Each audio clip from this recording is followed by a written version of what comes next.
ব্যাপারে আসিতেছে তুফান। বগুড়ার আওয়ামী লীগের সাবেক সভাপতি মমতাজ খাতুন। বিসমিল্লাহির রহমানির রহিম। পরিবেশনায় ও পরিচালনায় দিক দিগন্ত। যে স্বপ্ন দেখতেন আপনাদের এই বগুড়ার আওয়ামী লীগের সাবেক সভাপতি মমতাজ খাতুন, কি বলেন বলেন বলেন বলেন বলেন। উনি কত স্বপ্ন দেখেছিলেন, কত গাড়ি বাড়ি বানাইছিলেন, আছে না নাই? সে এখন আছে নাই, ভোগের হয়নি। রাকিবুল হাসান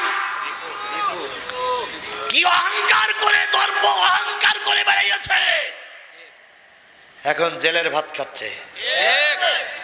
আর একজন মার মেয়েরে নেড়া করেছিল না,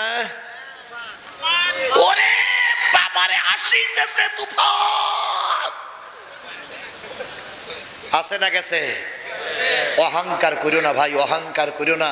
আল্লাহ সব জিনিস মেনে নেয়, অহংকার কখনো মেনে নেয় না। কথা বলেন কথা বলেন কথা বলেন।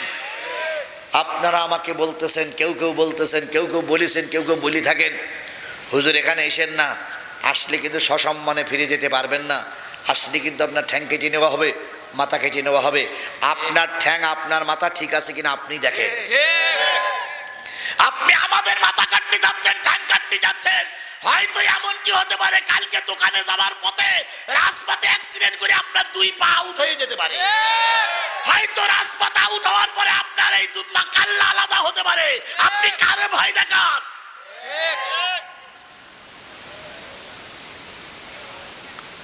ফাজলামি বন্ধ করো।